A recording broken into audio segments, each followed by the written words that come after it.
Buenas tardes, buenos días, buenas noches a todos y todas. Les saludamos en nombre de Kairos Educación, que es un equipo de líderes educativos de diferentes partes del mundo que estamos tratando de coadyuvar a la transformación de la educación como pilar para la construcción de una nueva y mejor sociedad en la que sea cierto que nadie se quede atrás, no solamente un lema, ¿verdad?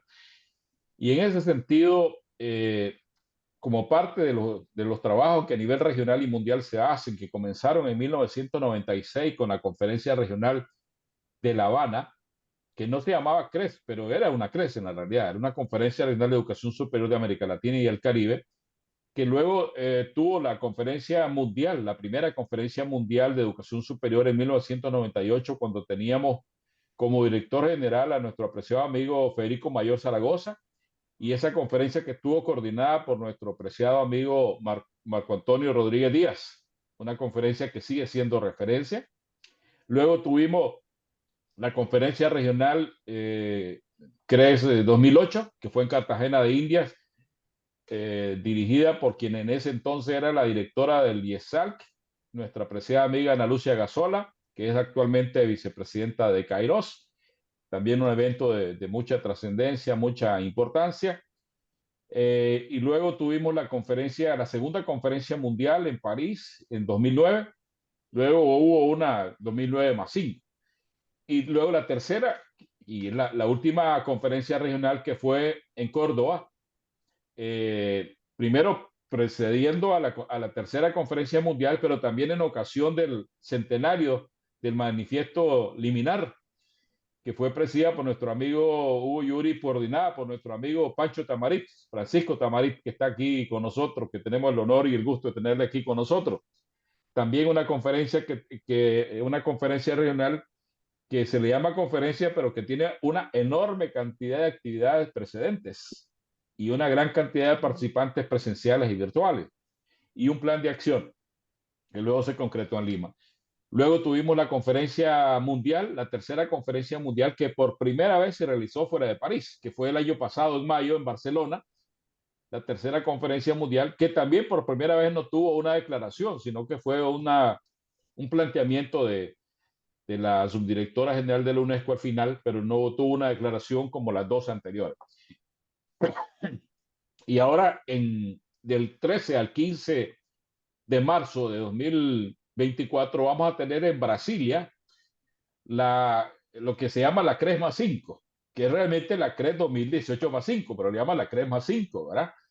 Que realmente en un contexto particular, porque cuando se realizó la última conferencia, que hay que decir también que Latinoamérica y el Caribe fue la única región del planeta que hizo una conferencia regional previa a la conferencia mundial.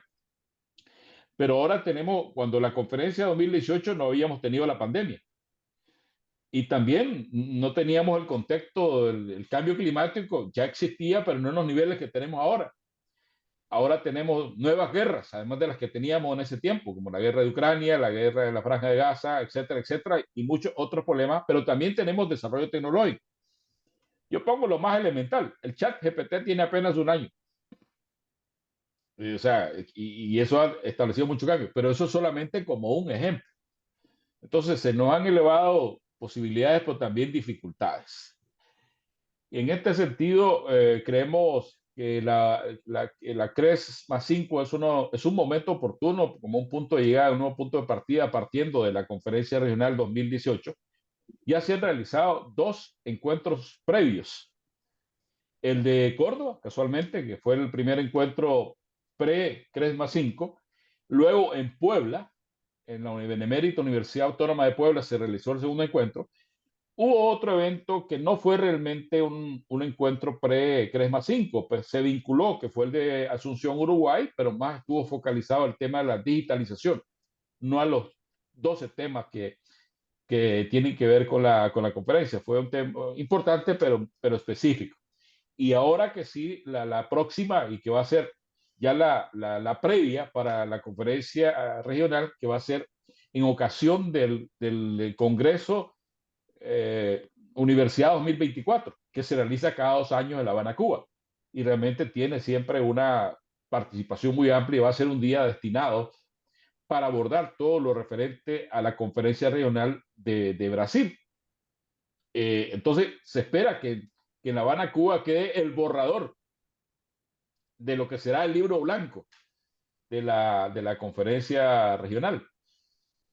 Y en este caso, pues como que nosotros también estamos haciendo nuestros planteamientos, digamos, para que podamos, ojalá, hacer un punto de llegada y un nuevo punto de partida en la conferencia regional. Entonces, hoy vamos a abordar un tema que ustedes, cada uno de ustedes saben que es de extremo valor e importancia, como es lo que tiene que ver con la investigación, con la tecnología y con la innovación, visto de una manera integral y holística. Por eso aquí nos place también que está nuestra amiga Ana Carrillo, que tiene que ver con la arte también, porque la investigación muchas veces la hemos visto con un sesgo, ¿verdad?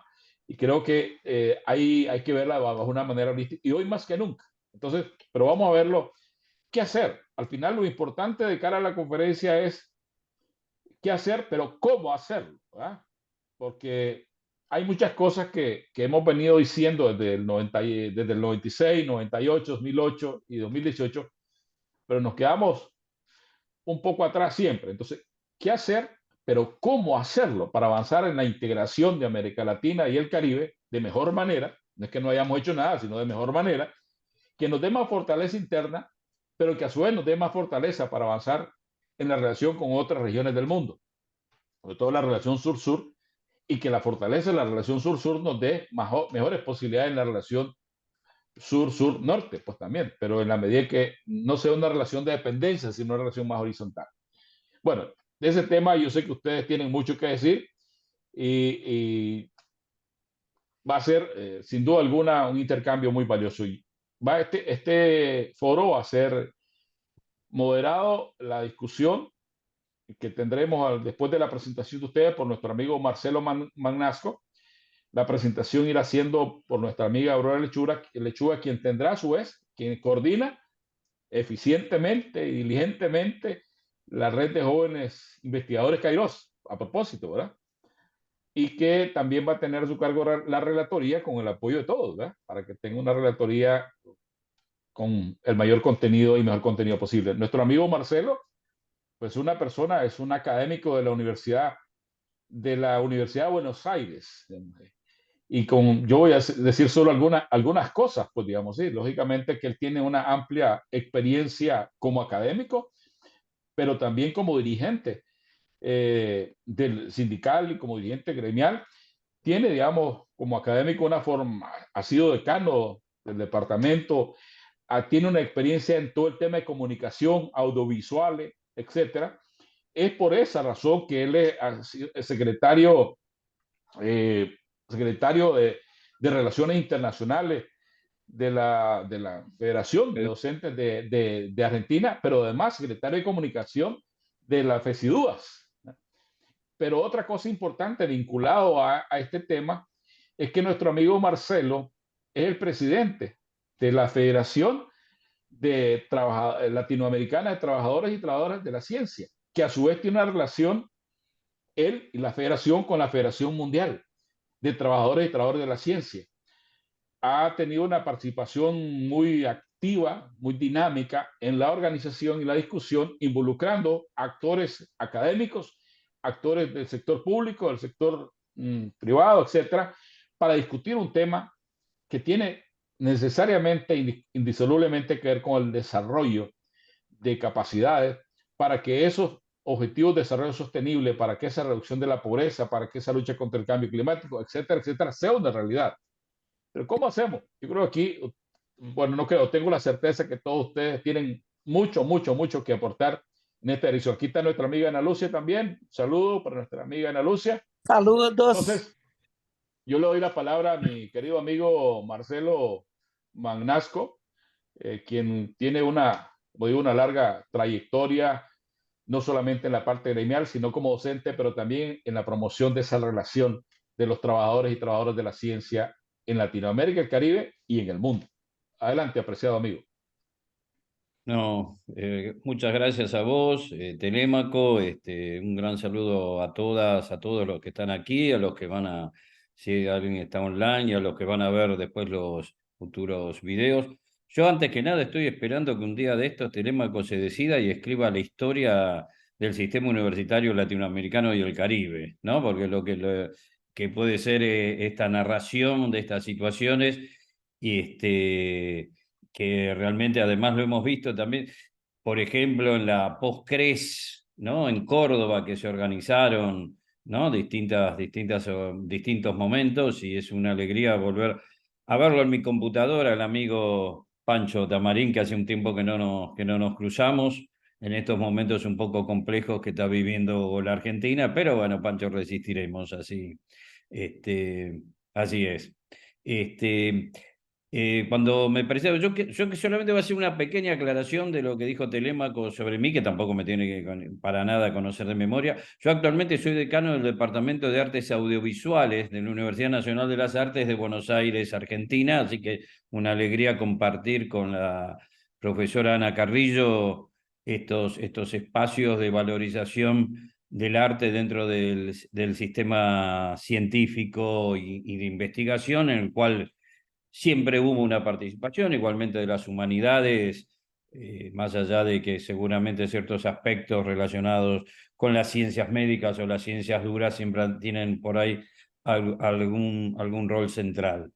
El título de por sí, ¿no? De este eje, todos los ejes son muy abarcativos, ¿no? Porque es la investigación científica y tecnológica y la innovación como motor, ¿no? O sea, la idea ya es como esta idea que es un motor para el desarrollo humano, social y económico para América Latina y el Caribe. De eso podemos ya solamente, si nos darían tiempo, podemos escribir 2 o 3 volúmenes porque ahí Telémaco habla de, bueno, que yo creo que lo digo un poco en chiste y un poco en serio, ¿no? Que Telémaco es un gran narrador de la historia del sistema universitario, ha dado ciertos puntos, yo creo que también pues, se podría ir un poco más atrás y que él estaría también participando, como fueron, y algunos muchos, pues yo tuve la alegría también de, por ejemplo, de poder estar en su momento en Cartagena, en Córdoba y en otros espacios.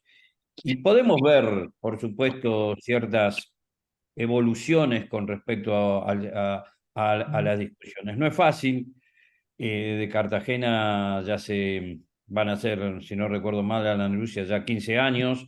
Y lo que han pasado en nuestra región a veces son cosas positivas y a veces aspectos muy negativos, ¿no? Porque para que haya una idea, entre comillas, ¿no? De desarrollo, todo tendría, pero la verdad que fuimos dando pasos adelante, pasos atrás, pero vamos a decir que lo bueno, para no decir lo positivo, es que todavía se siguen haciendo cosas, podemos seguir construyendo cosas.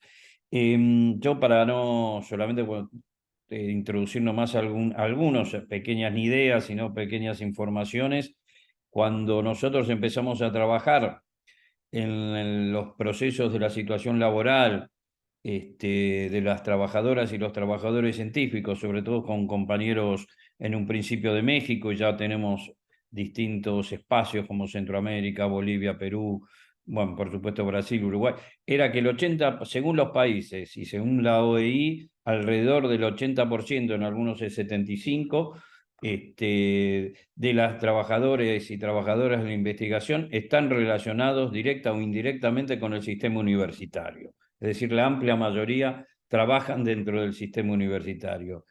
Y más allá de las distintas discusiones, acá está muy fuerte, ¿cuánto es la inversión en América Latina y el Caribe es poca, es muy poca.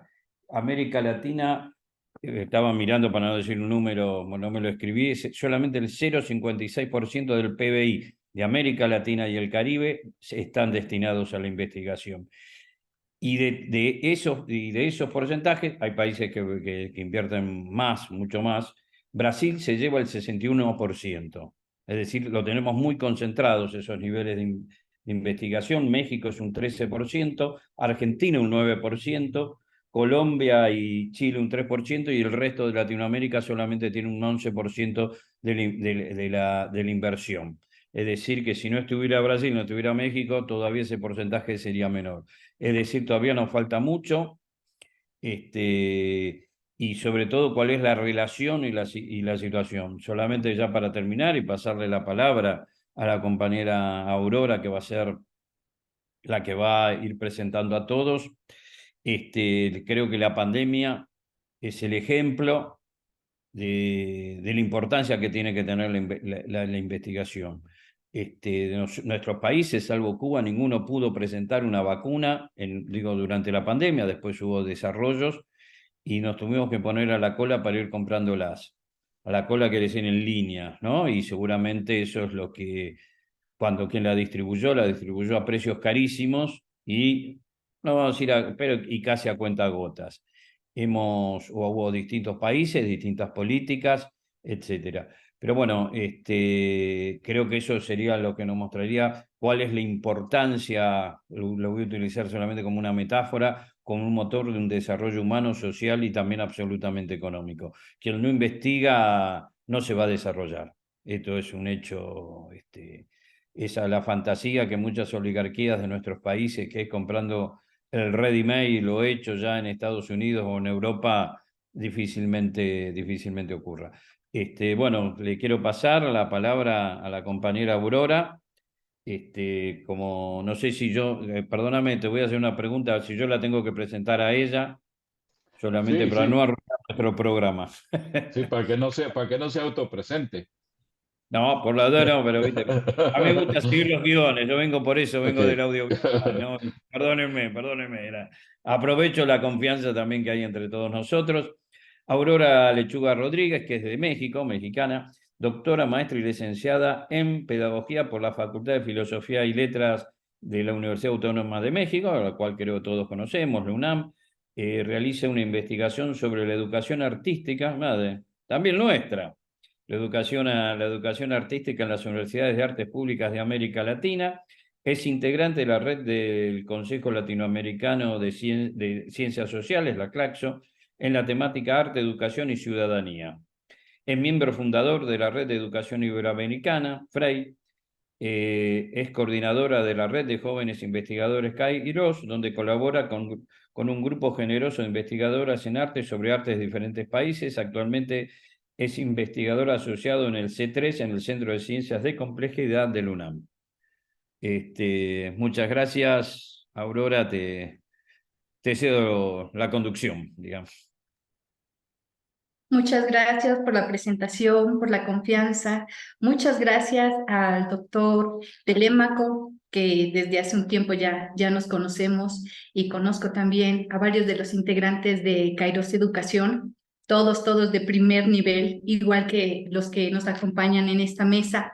Para mí es un honor y un privilegio poder presentar en este primer momento al doctor Francisco Tamarí, quien es doctor en física, especialista en inteligencia artificial.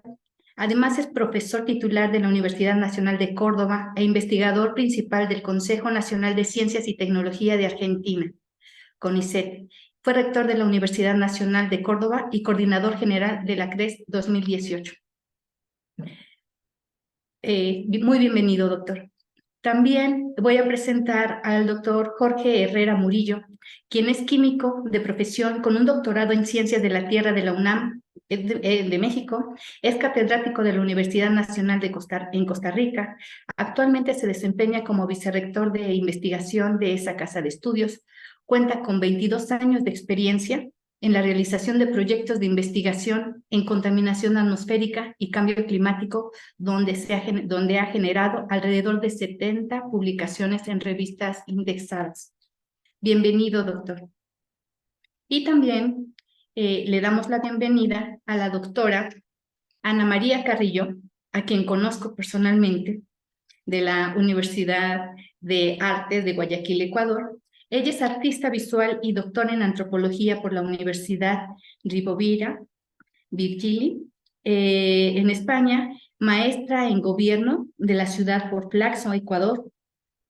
En el año 2007 conformó, junto con Karen Solórzano y María José Icaza, la unidad Pelota Cuadrada, ahora conocido como Frente Popular Unidad Pelota Cuadrada.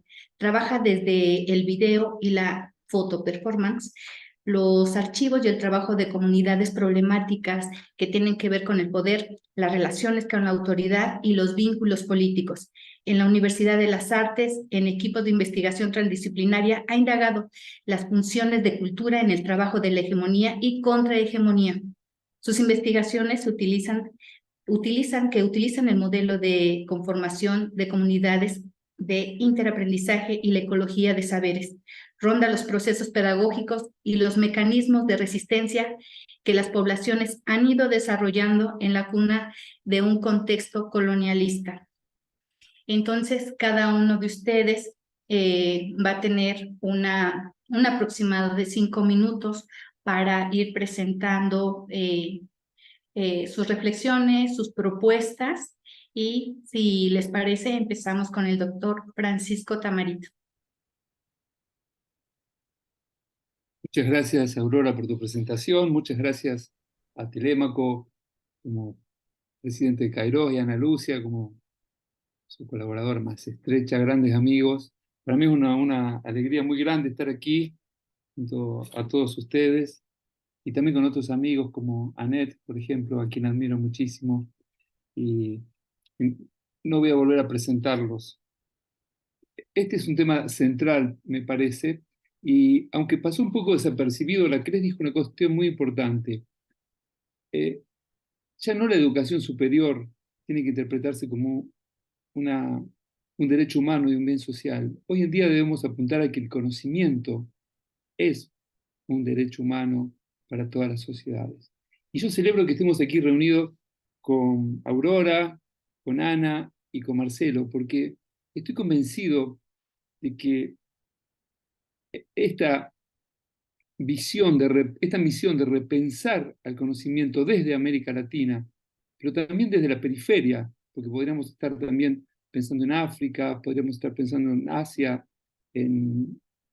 incluso en algunas regiones de Europa, me parece que tiene que llevarnos a reconsiderar el lugar que nosotros le damos a las lenguas y a las artes en estos procesos de reconstrucción. Reivindico siempre al arte como ese derecho primario que tenemos los humanos a disfrutar, a apreciar lo creativo.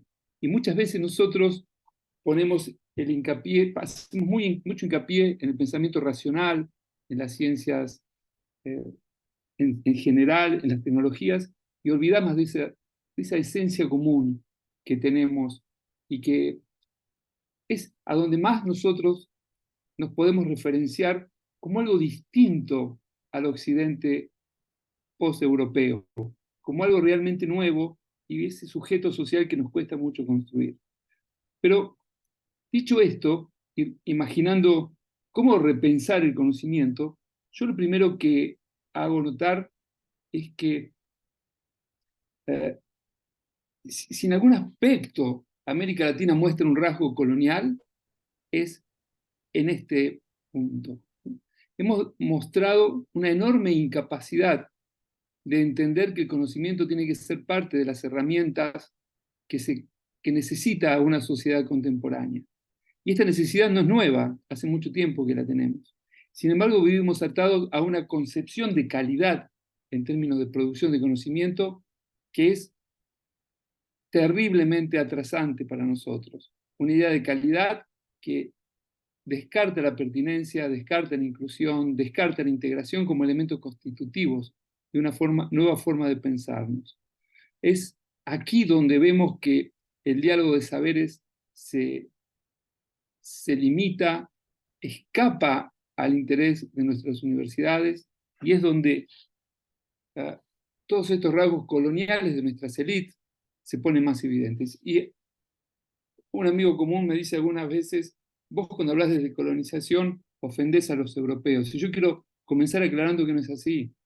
Cualquiera que sabe de decolonización sabe que esto es una crítica a nosotros mismos como latinoamericanos, a la forma en que nuestras élites se conciben y conciben al otro en América Latina. Entonces, creo que tenemos que comenzar por reconstruir una idea de calidad, de qué es legítimo, cómo tenemos que gobernar, cómo tenemos que invertir en temas de conocimiento. Y esto es algo que tenemos que hacer urgente, Tenemos que terminar con esta noción de que nuestro rol en el sistema de producción de conocimiento es subalterno y que la agenda se produce en otras latitudes y a nosotros solo nos queda acoplarnos, porque como bien marcaba Marcelo, nuestros gobiernos no tienen condiciones de invertir lo necesario como para que el conocimiento acabe generando realmente impacto en la sociedad.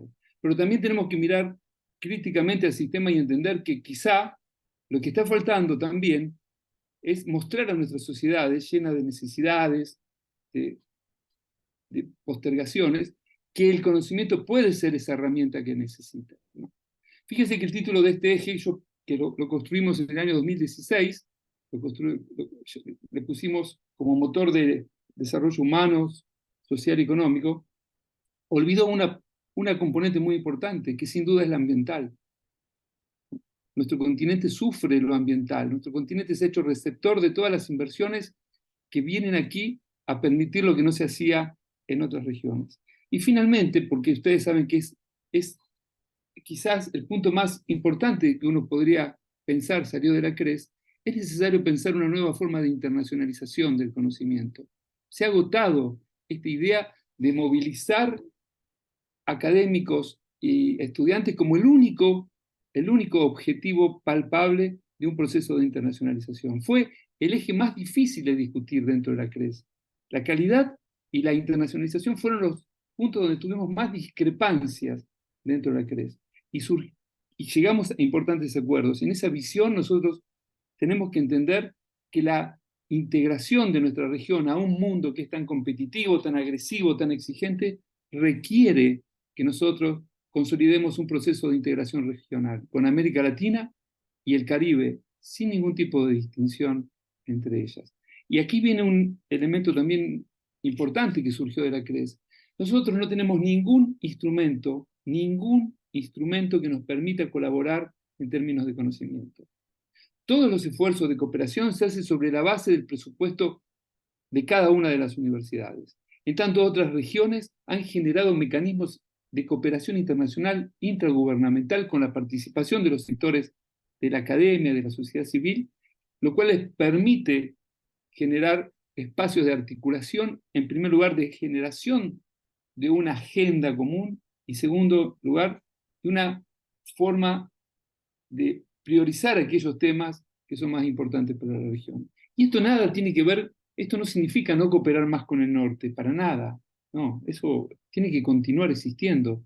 Simplemente significa encontrar espacios donde nuestras universidades, junto a nuestras sociedades, en particular a nuestros gobiernos, puedan acordar políticas de cooperación con el debido financiamiento. Solo para terminar, y quizá pecando de que se me pueda criticar de colonialista, pero no es así, decir que Europa, durante Horizonte 2020, invirtió 11.800 millones de euros por sobre sus presupuestos solo para cooperación internacional en temas de conocimiento.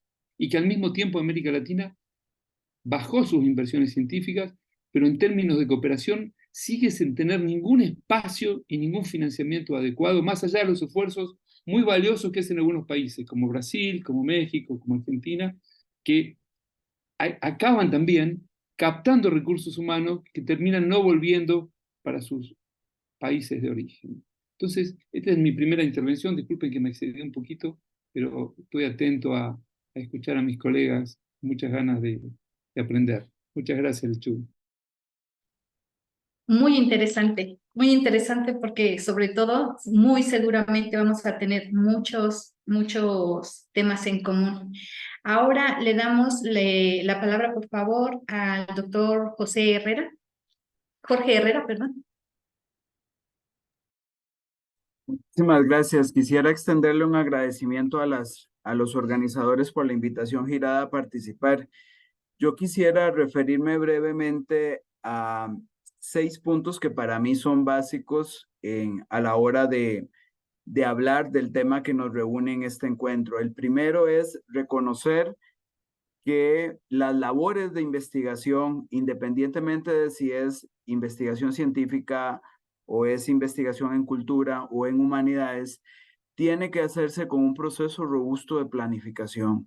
pero no es suficiente definir líneas de investigación, sino que esas líneas de investigación deben de obedecer a escenarios prospectivos, o sea, de forma tal que nosotros podamos identificar cuáles son las necesidades sociales que la investigación va a atender y sobre todo, qué nos esperan los escenarios a los cuales están asociados esas necesidades en un horizonte de 10 o de 15 años.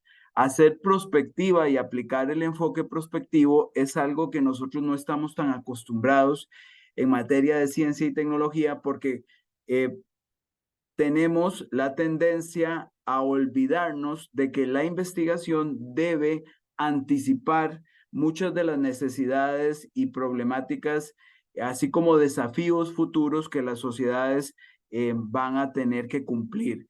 Otro de los aspectos que lo mencionaba el anterior expositor, que para mí es fundamental, es que no podemos perder de lado que hacer investigación realmente es gestionar conocimiento. Y tenemos que asegurarnos que a la hora de ejecutar la investigación y de gestionarla, nosotros estemos realmente cumpliendo todas las fases de generación del conocimiento. Y aquí hay un elemento que para mí es muy importante. Las universidades, y sobre todo las universidades públicas, tenemos la responsabilidad de que esa gestión del conocimiento se base en principios de ciencia abierta, sobre todo entendiendo que nuestros presupuestos provienen de recursos públicos y que el conocimiento tiene que estar a disposición de los distintos actores sociales para su uso. Entonces, estamos hablando no solo de acceso abierto a la producción que se genera en las universidades, sino que estamos hablando también de interoperabilidad con otras plataformas, estamos hablando de llevar a cabo procesos de innovación abierta, estamos hablando del deber que tenemos las universidades cuando hacemos investigación de promover la ciencia ciudadana, que sería esa incorporación de otros actores no científicos en los procesos de investigación y sobre todo en generar la conciencia de que el conocimiento debe de estar libre a disposición. Y ahí es, por ejemplo, cuando desde las universidades tenemos que hacer esfuerzos por apoyar la publicación y el sostenimiento de revistas vía diamante, como en el caso de nuestra universidad, que tenemos una política que así lo promueve, de forma tal que nosotros no cobramos por publicar artículos, pero tampoco cobramos por acceder a la información. Esto es muy importante porque América Latina es la promotora mundial por excelencia del conocimiento abierto y de la ciencia abierta. Y es una corriente que se enfrenta al norte en el sentido de el establecimiento de toda una industria alrededor de las publicaciones científicas y el acceso al conocimiento, de forma tal que hay un triple pago que creo que nosotros deberíamos combatir, que es el pagar por financiar la investigación, el pagar por publicar los artículos científicos en donde se divulga la información y luego volver a pagar por acceder a la información. Esta industria de la publicación ha venido cambiando y ahora lo que tenemos son pagos por APCs, pero tenemos que tener claro de que el conocimiento tiene que ser de libre acceso para los actores sociales. Y aquí no me pueden decir que hay riña con los principios de propiedad intelectual, porque ciencia abierta no establece una ruptura del concepto de la propiedad intelectual, sino más bien la ciencia abierta nos invita a obtener lo mejor de los dos mundos. El otro aspecto fundamental que quería mencionarles es el tema de que cuando realicemos investigación, nosotros tenemos que empezar a pensar en los impactos generados por la investigación. Eso significa que nosotros tenemos que fomentar competencias en las personas investigadoras, no solo para que generen investigación, sino para que puedan hacer incidencia política a partir de los resultados obtenidos en la investigación, que puedan el conocimiento que se genera en la investigación poder ser transformado a productos y servicios que puedan tener valor social, económico, ambiental a través de procesos de innovación y sobre todo garantizar que la investigación tenga un alto compromiso, no solo con buenas prácticas, sino que también esté orientada al cumplimiento de principios éticos que resultan fundamentales.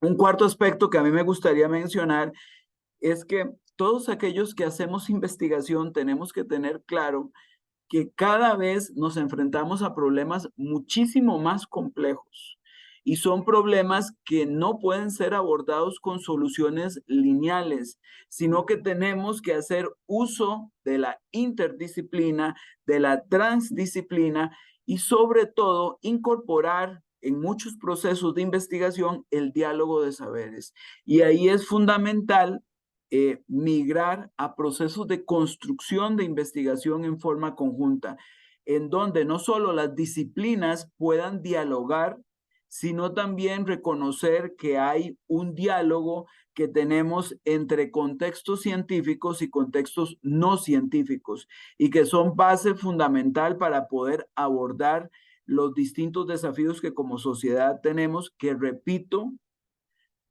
por el cambio climático, por el advenimiento de tecnologías de información y comunicación y su desarrollo vertiginoso, hacen pensar que la complejidad de los objetos de investigación va en incremento.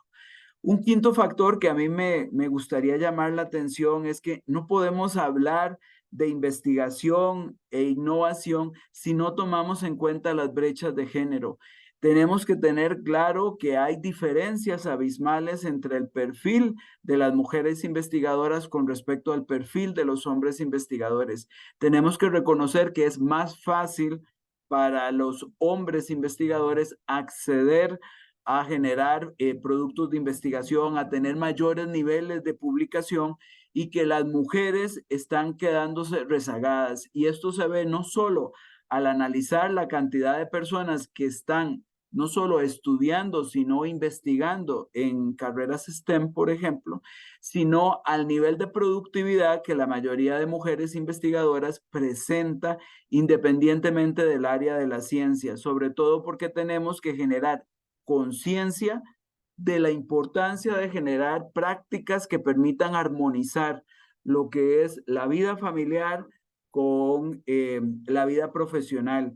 Y hay una corresponsabilidad tanto de los hombres como de las mujeres en poder avanzar no solo al desarrollo de una cultura que evite y combata la distribución sexual del trabajo, sino que además permita tener igualdad de oportunidades tanto a hombres como a mujeres de poder sobresalir en materia de investigación e innovación.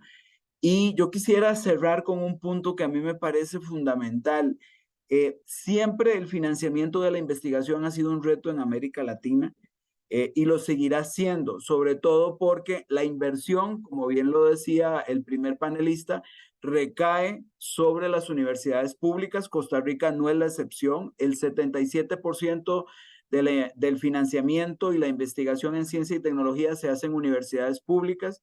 Si nosotros dejamos de investigar, prácticamente se cae la inversión en ciencia y tecnología en el país, y sobre todo porque la inversión que hacemos, si sumamos la inversión gubernamental más la inversión del sector empresarial, no logra llegar ni al 40% de lo que invertimos las universidades públicas en investigación en Costa Rica. Pero recientemente, y producto de la pandemia y producto de conflictos geopolíticos, el hacer uso efectivo de los recursos se vuelve cada vez más complicado. Espero que no sea el contexto de sus países, pero en el caso de Costa Rica sí lo es. Por ejemplo, el gobierno acaba de promover el uso de una plataforma única para compras, que alguien podría decir que es genial en temas de transparencia, pero hemos perdido efectividad increíble, de forma tal que nosotros no podemos comprar si no es a través de la plataforma, y los proveedores internacionales se rehúsan a suscribirse en las plataformas, de forma tal que lo que ganamos en transparencia lo perdimos en efectividad y en uso razonable, porque lo que ha sucedido ahora es que han aparecido intermediarios que ganan márgenes de utilidad de hasta el 100% en la adquisición de equipo científico-tecnológico. Perdón si me excedí, pero quisiera aportar esos 6 puntos para la discusión. Gracias. Gracias, doctor. Jorge Herrera. Ahora le damos la bienvenida, la palabra a la doctora Ana María Carrillo, por favor. Hola, muchas gracias. Buenas tardes con todos. Estoy súper agradecida de la invitación, Aurora, y del buen recibimiento en este grupo. Yo quería, es súper importante para mí cómo nos sentimos identificados con las problemáticas a nivel regional. Desde la Universidad de las Artes, que justo hoy cumplimos 10 años de existencia, tenemos unas batallas en el camino de la investigación, porque no se reconoce la creación artística como investigación, y ese es un problema en el momento de la acreditación, ¿no? De las evaluaciones, de las universidades, etcétera. Entonces, un paper en Scopus vale un punto aquí en nuestro proceso de acreditación, y una obra artística que tiene la forma de obra relevante, que tienes que hacer un proceso para poder hacer que ascienda a esa categoría, vale medio punto, ¿no? Entonces, en ese sistema de acreditación hemos estado peleando para que se reconozca el arte como productor del conocimiento, y esta es una tendencia de la región, ¿no? En Colombia se ha hecho también lo mismo, y es un camino que tenemos que seguir transitando, porque o si no, la producción en conocimiento que tenemos es infravalorada en el mismo sistema y es importante. Otra cosa que hemos hecho y que nos falta todavía hacer es la profesionalización del campo de las artes, ¿no?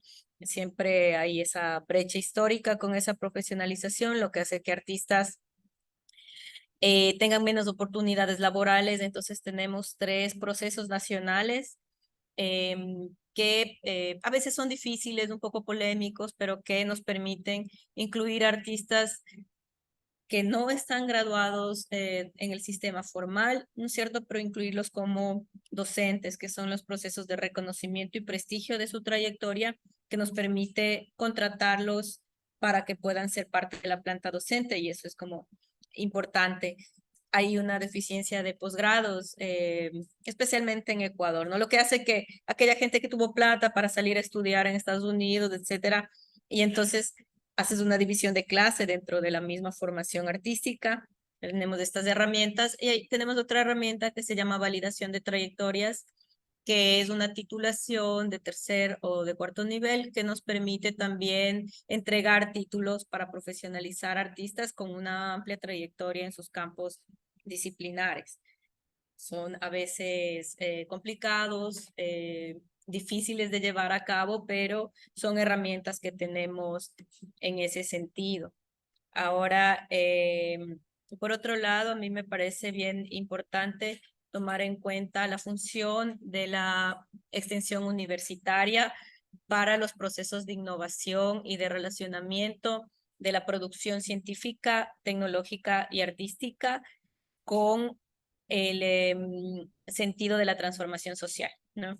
Recientemente tuvimos un encuentro de la red universitaria de vínculo con la comunidad, aquí la extensión se llama vinculación con la comunidad, para repensar esta función universitaria, que fue una conquista de Córdoba, y a nosotros nos hace mucho sentido desde las artes que en temas de acreditación esta función también tenga una valoración más alta, porque siempre está docencia primero, investigación y vinculación por allá, cuando en realidad vinculación o extensión universitaria es una herramienta súper potente para para hacer lo que decía el doctor Jorge, ¿no es cierto?, para hacer la incidencia, pero no solo para hacer la incidencia, sino para establecer las agendas territoriales de las líneas de investigación y docencia que necesitamos hacer.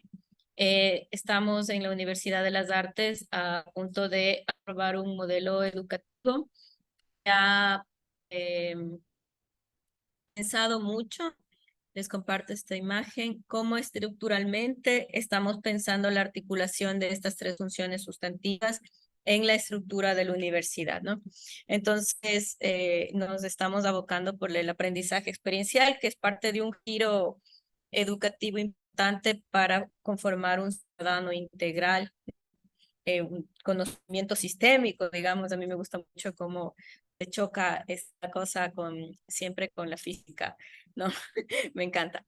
Y luego tenemos las funciones sustantivas, y en nuestra normativa ecuatoriana es importante que las tres funciones caminen juntas. Es súper difícil de hacer porque los investigadores ven a extensión universitaria así como mal. La docencia no logra empatar con la investigación ni con la extensión universitaria, y estamos construyendo este modelo de universidad donde las tres funciones están interrelacionadas. Es todo un reto, pero pensamos que puede ser una herramienta súper orgánica para lograr la innovación y la pertenencia. Eso es como algo importante para nosotros. Eso. Y finalmente les quiero contar que estamos en la obligación, y que desde las artes es viable, que es preocuparnos por la diversidad cultural, ¿no? Entonces, eso también es muy importante, y por suerte es un tema quisquilloso y prestante en el campo de la formación artística. Vivimos en un país, Ecuador tiene 14 lenguas, y manejamos el castellano, tenemos otra que es oficial y que se hacen procesos de educación intercultural, pero somos un continente rico en diversidad cultural, y manejamos una matriz de racismo estructural, ¿no es cierto? A partir de las artes y de repensar esas expresiones culturales, nos permite poner el punto sobre la llaga y mirar cómo todo el tema de la interculturalidad está por fuera de la educación superior, y nos permite el desafío de mirarnos en equidad y de plantearnos procesos desde las artes, las creatividades con las artes populares, que son súper fuertes, y eso también creo que promueve la visibilización de estas comunidades, la puesta en valor de sus saberes, de sus culturas, y la integración a la historia nacional con minúsculas, ¿no? Es algo como importante que nos permite trabajar desde nuestro quehacer cotidiano. Eso. Gracias.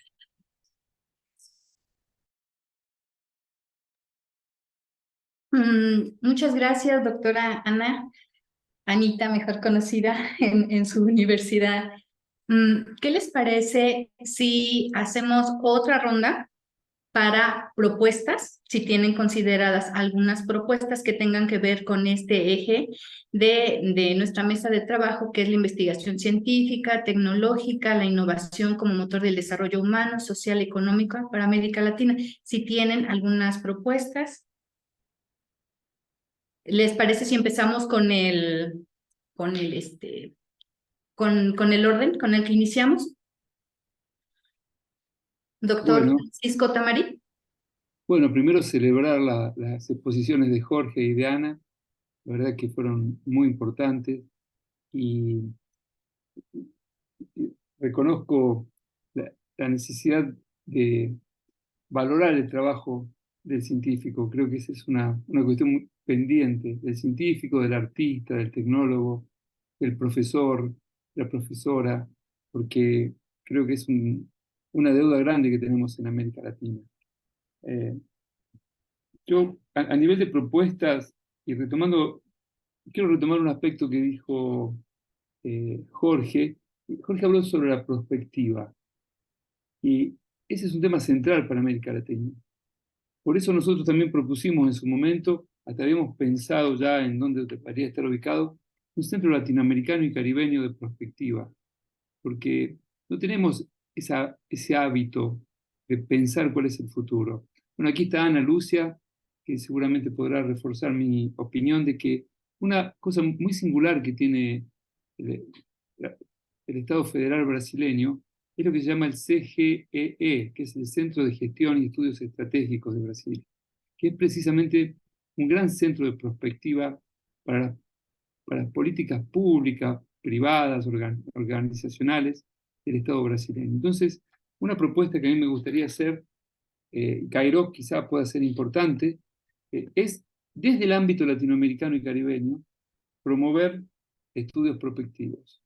Yo creo que eso sería un punto muy importante.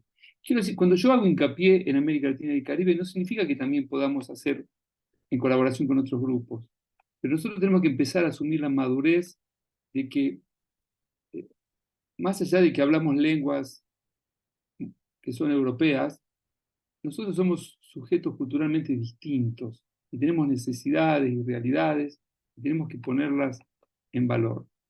Y la otra propuesta yo ya la hice, pero quiero terminar reafirmándola. Yo creo que nosotros necesitamos también una UNESCO latinoamericana y caribeña, un lugar a donde nosotros podamos articular políticas vinculadas al conocimiento, al arte y a la cultura. Creo que esa agencia, la idea de esa agencia, muchos se la quieren apropiar, pero no importa. Esa idea nació precisamente de una idea que se generó en UNAM. En UNAM, cuando la UNAM cumplió 80 años, en una reunión homenaje que se hizo, se conversó con UNESCO sobre la posibilidad de tener un programa intergubernamental. Hay antecedentes en América Latina. Ustedes saben que durante la Guerra Fría, cuando Argentina, Brasil y México comenzaron a manipular la tecnología nuclear, hubo una gran presión de los países más poderosos en ese momento para que se generase en América Latina un centro de cooperación, y ese centro existe todavía, está sediado en la Universidad Federal de Río de Janeiro. Nadie lo sabe, es un centro intergubernamental donde los países latinoamericanos invierten dinero y a su vez se promueven políticas públicas regionales. O sea, es posible. Yo creo que esta es otra propuesta que hay que tratar de fomentar para nuestra región. Después podremos tener también encuentros con el norte, con el hemisferio norte, con Europa, pero esta agencia tiene que ser latinoamericana y caribeña y tiene que ser financiado con nuestros recursos y, por supuesto, tiene que tener, como decía también Jorge, una agenda que sea ajustada a las necesidades de nuestra propia región. Y ahí vuelvo a insistir que esto nos va a poner en el ejercicio de discutir cómo el conocimiento se legitimiza en nuestra región. ¿Qué es tener conocimiento de calidad? Que, como decía Ana, no puede ser simplemente ponerle más puntos a los papers en inglés que a cualquier otra actividad que hagamos en la región, sin desmerecer lo importante que es la investigación básica. Hay métodos que son propios de la investigación básica que no son adecuados para promover otro tipo de actividades. Recuerdo un viaje a Brasil a hablar con un rector que me contaba, era ingeniero agrónomo, que habían recibido de una revista europea una carta diciéndole: a esta revista no le interesa más la araucaria, no manden no intenten publicar ningún paper más sobre la araucaria porque no nos interesa. Sin embargo, la araucaria es una planta nativa fundamental para el estado de Paraná, pero también fundamental para Chile, para Argentina. ¿Cómo podemos nosotros someternos a esas consideraciones tan autoritarias? Bueno, rescato también aquí la idea de la ciencia abierta. Yo diría otra vez, el conocimiento abierto. Argentina invierte, y seguramente otros países igual, sumas escandalosas para que nuestros científicos publiquen sus artículos y después compremos la misma revista. Pero además, digamos que todo el trabajo editorial es también realizado por nuestros científicos, porque somos evaluadores, porque formamos parte de comités voluntarios o, si quieren, ad honorem. Entonces, tenemos que quebrar esta lógica de que todo se puede monetizar, de que todo es mercantilizable. Y el conocimiento, si lo tenemos que asumir como un derecho humano, tiene que salir de esta órbita. Yo, cuando me formé, allá a mediados de la década del 80, publicaba en revistas que eran gestionadas por las asociaciones científicas de los diferentes países. Hoy tenemos el caso lamentable de que muchas revistas latinoamericanas están siendo vendidas a estos grandes emporios y si tenemos suerte, las dejan sobrevivir. porque en la mayoría de los casos la compran, como ha pasado con nuestra industria, como pasa con nuestra industria, como pasa con nuestra empresa de servicios, para desmantelarla, para no generar competencia. ¿Cómo puede ser que estos temas no estén en la agenda de nuestras universidades, que no estén en la agenda de nuestros ministros de educación? ¿De qué hablan nuestros ministros de educación cuando se reúnen? ¿No? Al margen de que hay otros temas tan importantes como los que no tratamos en esta reunión. Yo no digo que esto sea el tema más importante, pero me llama la atención que a 200 años de la constitución de nuestros estados nacionales, con los problemas que tenemos, muchos de ellos herencia de la colonia, herencia que no hemos sabido solucionar, como por ejemplo el enorme nivel de violencia interpersonal que tenemos en América Latina, a 200 años seguimos sin poner estos temas en la agenda. Fíjese, no es que no los solucionamos los problemas, es que no los visualizamos como problemas importantes para nuestra región. Una universidad latinoamericana y caribeña tiene que comenzar por reafirmar, por repensar cuál es su rol, cuál es su identidad, cuál es su misión y su objetivo en un continente como el que nosotros habitamos. Eso nomás, Aurora, por ahora. Muchas gracias, doctor Francisco. Por favor, el doctor Jorge Herrera. ¿Puedo decir una cosa? No me dejen afuera del orden. A mí, Perdóneme. Digo, no, sí. Perdóneme. La única forma de defender los derechos es haciéndolos notar, diría. Sí. Algún sindicalista. Perdóneme, me quedé con una lista. Todo bien. No, de hecho, yo también estoy a punto así como de levantar la mano porque también hice mi tarea. Disculpe. No, por favor. Democrático, ¿qué les parece? De una vez para recuperar el orden. Doctor Marcelo. No, Jorge, por favor. Por favor. Gracias. Vean, yo pudiera sugerir algunas propuestas que puedan resultar de interés. Por ejemplo, en el SUCA, que es la instancia que aglutina todas las universidades públicas centroamericanas, más el Caribe, hemos promovido y recién aprobamos en octubre pasado una declaratoria de las universidades públicas centroamericanas por la ciencia abierta y nos hemos comprometido como universidades precisamente a poner el conocimiento que se genera de libre acceso sin restricción para su uso. Esto implica que no solo disponemos de repositorios institucionales en donde ya están la producción de las 17 de las 24 universidades que la integran, sino que nuestros portales de revistas son cosechados a su vez por portales de la referencia y por portales europeos también. Aquí es importante mencionar que la ciencia abierta es una herramienta importante para varias cosas. Primero, para generar trazabilidad de la investigación, que es fundamental. Ustedes saben que existe un alto porcentaje de artículos científicos que plantean experimentos que no son reproducibles. Entonces, plantea no solo la posibilidad de poner el conocimiento al acceso, sino también de que las bases de datos que generan las publicaciones puedan estar también de acceso a los distintos actores, porque aquí nace un concepto que a mí sí me gustaría reposicionarlo, y es que también el conocimiento se co-construye, pero también nosotros podemos reutilizar conocimiento para generar nuevo conocimiento. Entonces, no solo es abrir el conocimiento, sino que es también abrir bases de datos que puedan ser reutilizadas en otros contextos para hacer análisis regionales, para identificar y analizar problemáticas comunes. Pero eso también da trazabilidad a la investigación. Porque si yo publico mi artículo científico y a la par va mi base de datos de libre acceso, eso garantiza que cualquier persona puede tomar los resultados y llegar a análisis y conclusiones semejantes o parecidas a las que yo estoy estableciendo. Entonces, el compromiso con la ciencia abierta, con la trazabilidad. En el caso de la Universidad Nacional, nosotros tenemos una estrategia de ciencia abierta. Somos la primera universidad de Costa Rica que la tiene. Y nosotros, por ejemplo, en este momento estamos abriendo todo nuestro proceso de investigación abierto totalmente, desde la evaluación, la formulación, el seguimiento, y es una experiencia muy rica porque se establece un diálogo académico. Otro aspecto que quisiera resaltar que para mí es fundamental y creo que lo tocó la doctora Ana, es la relación indisoluble que hay entre la investigación y la extensión. La extensión potencia la investigación porque permite favorecer procesos de transferencia de conocimiento y de co-construcción de nuevos conocimientos. Pero yo tampoco veo a una extensión sin la investigación, porque una extensión sin investigación es activismo.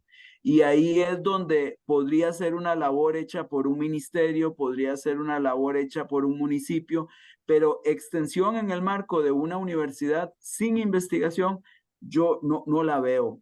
Y más bien ahí lo que tenemos que potenciar son las sinergias entre ellas. Es fundamental, y ahí iría con mi tercera recomendación, que toda organización que haga investigación debe de ir avanzando hacia tener sistemas de gestión de la innovación. ¿Por qué? Porque nuestros investigadores típicamente no dan el salto de una investigación conducente a resultados de laboratorio o a resultados que quedan en un paper a una investigación que escala fuera del laboratorio. El sistema de gestión de innovación no solo permitiría generar cultura de innovación en las personas investigadoras, sino que permitiría también enseñar y apropiar mecanismos de producción intelectual. ¿Por qué? Porque muchas veces las personas, desgraciadamente, no sabemos proteger el conocimiento antes de ser transferido. Y entonces lo que generalmente hacemos es que cuando ya llegamos a tratar de patentar para poder innovar, ya todo lo hemos publicado y ya no hay absolutamente nada que hacer. Pero el sistema de gestión de innovación también permitiría que las personas que hacen investigación, una vez que tengan resultados y conocimiento que pudiera ser transformado en bienes y servicios, pudiera tener mecanismos ágiles como las spin-off académicas o inclusive las startups u otras formas de licenciamiento de propiedad intelectual que permitiera ayudarnos en este tema. Pero también, vamos a ver, yo no creo que todo tenga que ser vendible, pero el que hace investigación sí tiene que proteger para compartir. ¿Por qué? Porque desgraciadamente en Costa Rica hemos tenido experiencias en donde la universidad transfiere tecnología abiertamente a los actores sociales y luego aparece un tercero que se roba la tecnología, la patenta y luego le impide a la universidad tener la potencialidad de seguir transfiriendo ese conocimiento y beneficiando a más actores sociales. No solo es proteger para lucrar, es proteger para poder transferir. Y lo último es que es fundamental generar en nuestras organizaciones agendas de evaluación de la investigación que tengan el uso de enfoques prospectivos como un rol fundamental. En la UNA tenemos ya una experiencia de construcción de líneas de investigación con escenarios prospectivos que con mucho gusto podemos compartir.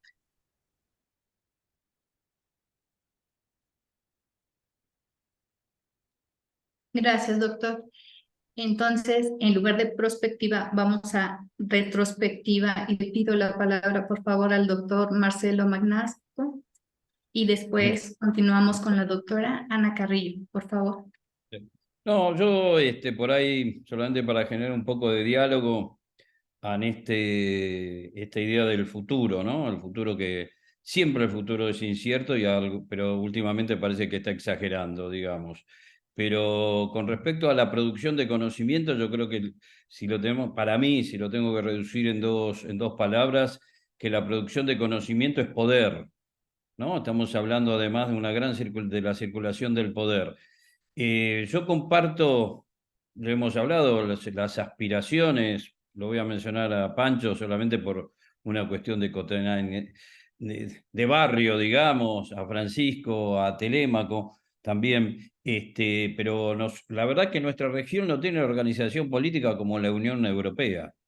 Nosotros venimos fracasando desde ahí, ¿no? Lo que es la OEA, lo que es posteriormente los esfuerzos políticos con respecto a la CELAC. Nosotros pudimos presentar, que estuvo Telémaco en un encuentro de trabajadoras y trabajadores científicos que fue internacional, lo hicimos con la Federación Mundial también, ante la presencia de los ministros o las máximas autoridades de Latinoamérica, cuáles eran nuestras conclusiones.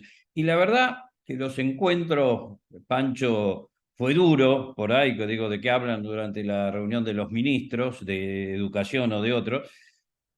Cuesta, la verdad que cuesta todos esos encuentros por ahí en el marco de la CELAC, que se pongan de acuerdo. Tienen muchos, distintas situaciones. La cuestión también que también cuanto a tanto los docentes universitarios, en muchos de nuestros países los derechos laborales son mínimos. Digo, si no, que hablamos de calidad, si a un docente o a un investigador se le renuevan los contratos cada 4, cada 6 meses, ¿cómo vamos a formar o vamos a esperar excelente resultado de excelencia? No lo vamos a tener nunca si seguimos con situaciones laborales paupérrimas, como la mayoría de nuestros países la tiene. Como decía un político argentino, la única verdad es la realidad, ¿no? Digamos, y con la investigación también. Es eso. Los espacios laborales para los investigadores dejan bastante que desear también. Muchos laboratorios, ya sean investigadores de las ciencias duras o investigaciones más relacionadas a los sociales, a los humanistas o las producciones artísticas o de la comunicación. Es decir, los procesos, para utilizar una palabra que también utilizó, de descolonización van a ser cuando realmente podamos ponernos nosotros a un nivel capaz de que nuestros investigadores, nuestros trabajadores tengan esa situación. Después, no quiero, en cuanto a esto por un lado también en cuanto a la producción de este conocimiento. Y después, como mencionó Jorge recién, y antes también está el tema de la circulación, ¿no? De esa producción de conocimiento. Y esa circulación, esas publicaciones son los que realmente después lo van validando. En un encuentro posterior a la CRES de Córdoba, que se realizó también en la Universidad de Córdoba, que estuvo Pancho organizándolo, hubo una mesa, me acuerdo, también sobre ciencia abierta, ¿no? Y ahí se presentaban muchas de las dudas. Está bien, estamos de acuerdo, pero bueno, ¿hasta dónde ciencia abierta? Por ejemplo, habiendo 4 o 5 grandes, que son los grandes monopolios de la circulación y la validación de los conocimientos científicos, 1 en Holanda, 3 en Inglaterra, 2 o 3 en Estados Unidos, y que además, como ya se ha dicho, pero por ahí no está de más reiterarlo, algunos cobran entre $7.000 y $10.000 para publicar ahí. Pero esa ya de por sí es una puerta que se cierra. Anda a publicar aunque tenga los $10.000 ahí. Porque ese costo está hecho primero para que no se presente casi nadie, pero además para seleccionar después, porque hay también uno de los temas que nosotros venimos trabajando y también, bueno, y tenemos que tratar de hacer el objetivo con sobre todo de acá Latinoamérica y el Caribe, es el tema de los evaluadores, ¿no? Digo, los evaluadores, dime medio segundo nomás, una investigación sostiene que más o menos hay 100 millones de horas que no son pagadas en el sistema de investigación, que son a los que hacen evaluación. 100 millones de horas. Le pueden poner el precio que quieran, pero más o menos son 1.500 millones de dólares que se ahorran las grandes publicaciones del mundo cuando no se le pagan a los evaluadores. Es decir, estamos hablando de fortunas.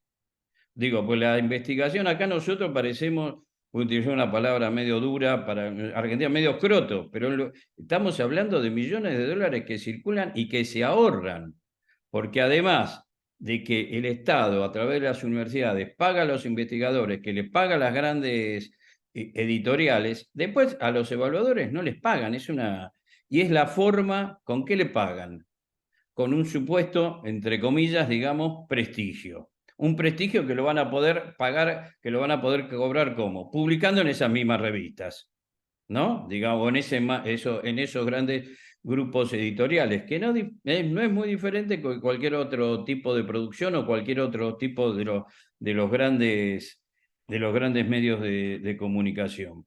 Y después quisiera algo, por ahí un comentario, yo tengo este estilo por ahí de hablar medio rápido, con Ana. Yo creo que las industrias culturales son sin duda, una de las grandes industrias más fuertes del sistema económico. También es esto lo mismo, tratar de convencerlo que nosotros no podemos producir cultura. Es una cosa insólita. Por ahí yo vengo de algo que es más fuerte, y por eso digo industria cultural, que son los medios audiovisuales, ¿no? A lo cual yo estoy seguro que acá todos están asociados directo e indirectamente, tipo Netflix y a 4 o 5 más, ¿no? Digo, eso, cuando decimos la investigación cultural, y ponga por ahí un ejemplo de máxima, como es en la industria audiovisual, es una de las grandes industrias más fuertes económicamente del mundo y que dan trabajo a gran cantidad de gente y que cada vez más más en Latinoamérica por ahí, en algunos países menos, pero entonces, se forman dentro del sistema universitario. Y además lo que se forma es qué es lo que se comunica, cómo nos los comunican. ¿Y quién es el que dice qué es lo bueno y qué es lo malo dentro dentro de la comunicación? Es así como es el que valida las cuestiones científicas. Y todos hemos leído de grandes falsificaciones dentro del sistema de investigación. También está el quien domina este circuito económico. Y también como las grandes editoriales científicas son 5, la mayors que distribuyen el conocimiento son de producción audiovisual de Estados Unidos son 5. Hay otros países como China que producen para ellos mismos, o la India que es un gran productor para todo Oriental, por supuesto, para todo el mercado de Oriente, y todos nuestros países lo tienen. Pero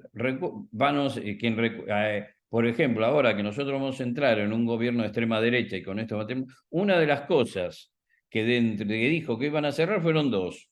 El CONICET, ¿no? Y el INCA, que es el Instituto Nacional de Ciencia, perdóneme, de Ciencia, de Producciones Audiovisuales, ¿no? Dijo así, yo no sé lo que va a pasar con el CONICET, pero lo que se dice dentro del mundo de la producción audiovisual en Argentina, que por el INCA van seguro. Es decir, que Argentina, no, que es una gran productora audiovisual con todo lo que eso tiene y todos esos empleos y toda la investigación que tienen en el distinto mercado, se quede casi sin producción audiovisual. Solamente digo hacia dónde van, hacia dónde nos quieren conducir.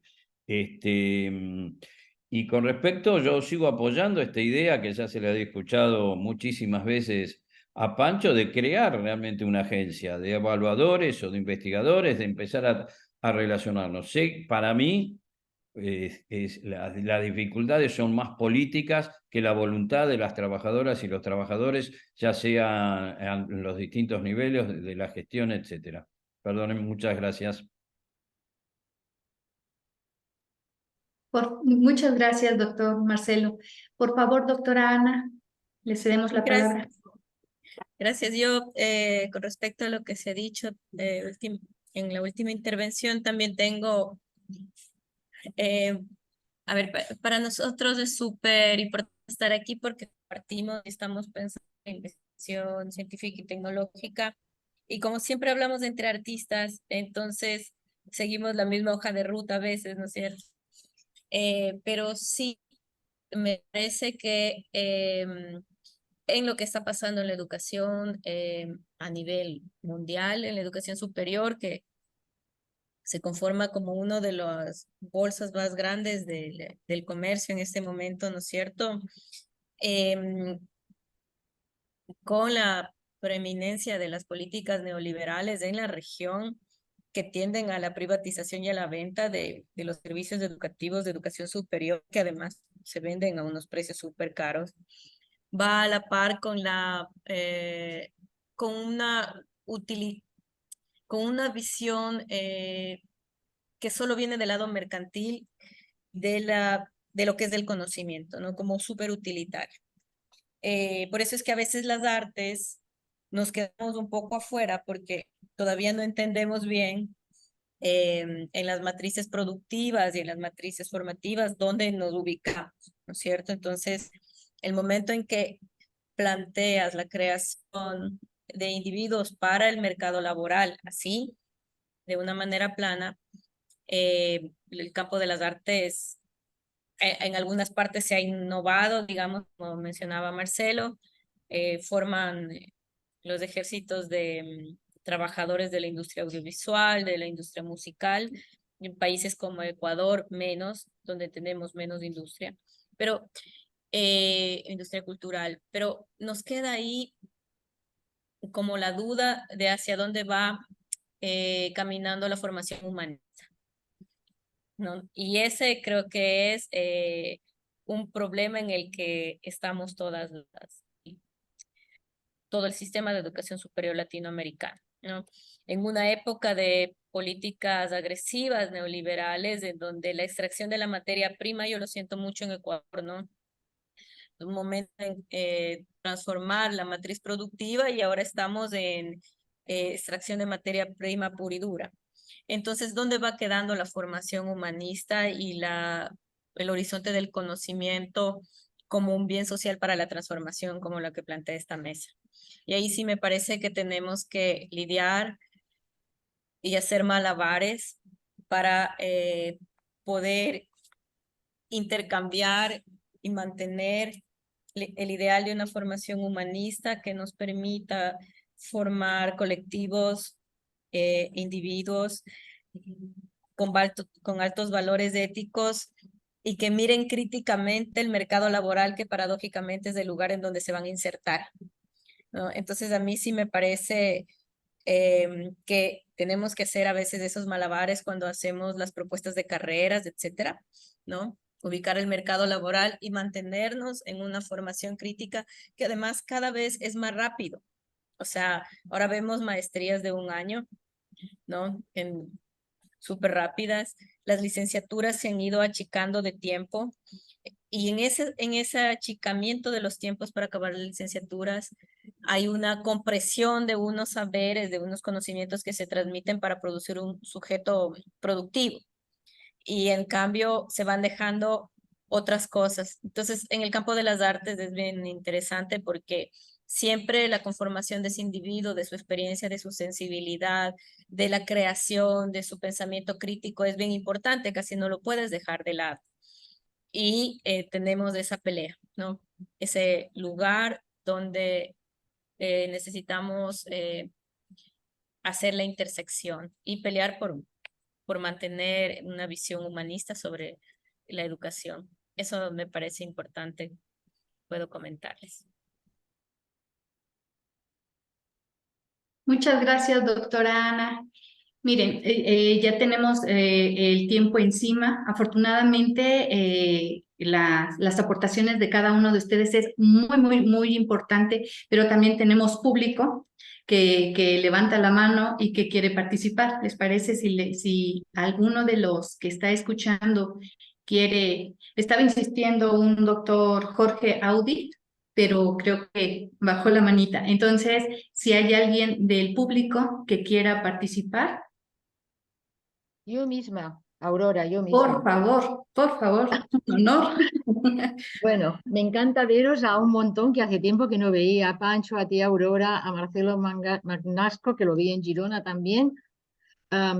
Jorge Audi tenía que estar, pero no estuvo al final en Girona. Bueno, como soy la única europea que está aquí en este contexto, por el hecho de ser de Kairos, que es a nivel mundial, me gustaría hacer algunos comentarios, ¿no? Respecto también a lo que se ha dicho y a lo que se ha hablado, ¿no? Es verdad que la CRES es una CRES para América Latina y el Caribe, pero yo no puedo dejar de olvidar que Kairos tiene una perspectiva a nivel mundial y, por tanto, a mí me gustaría que todo lo que se llevara en nombre de Kairos a la CRES +5 también tuviera esta perspectiva mundial. Por eso diré lo que voy a decir. A ver, por ejemplo, cuando se hablaba de que Europa invierte mucho en investigación, es verdad, pero yo quiero decir una cosa, las investigaciones en Europa, cuando hacemos investigaciones a nivel europeo, en general nos piden que también incorporemos a gente de América Latina. Con lo cual, estas son oportunidades, es decir, se invierte mucho, son oportunidades ¿para qué? Para crear redes de investigadores, que esto yo lo que creo que es lo que hay que hacer, ¿no? Crear redes de investigadores a nivel mundial, ¿no? Y por tanto creo que tendría que ser una propuesta que saliera de aquí, ¿no?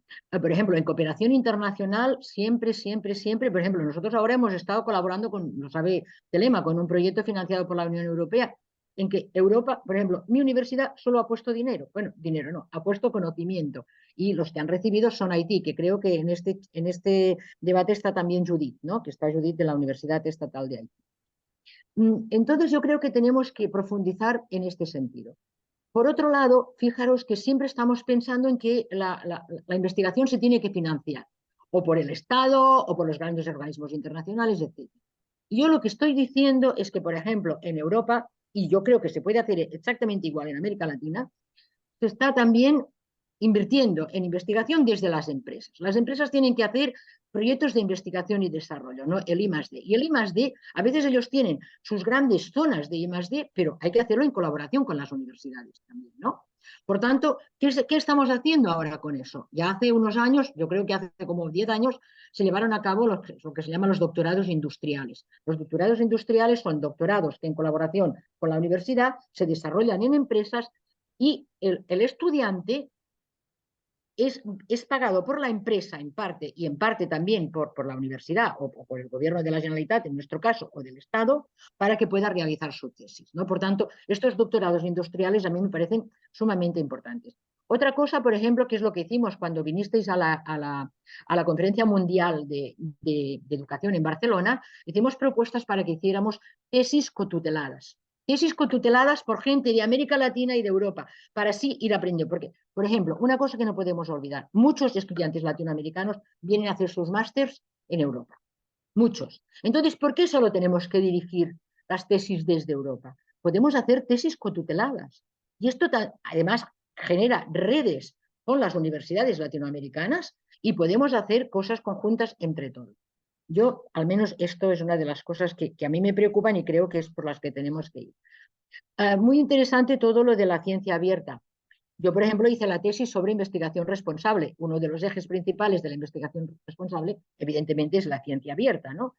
Y en ciencia abierta en Europa se está hablando hace muchísimo tiempo. Ya hubo la declaración de Ámsterdam del 2017, por ejemplo, ¿no? Pero, por ejemplo, mi universidad ya hace 2 años que prácticamente no nos obliga, pero sí que nos empele a que todo lo que hayamos publicado, aunque hayamos ido a revistas indexadas, que también lo hacemos desde Ciencia Abierta, desde la propia universidad. Y por tanto, esto también se puede impulsar desde las universidades, ¿no?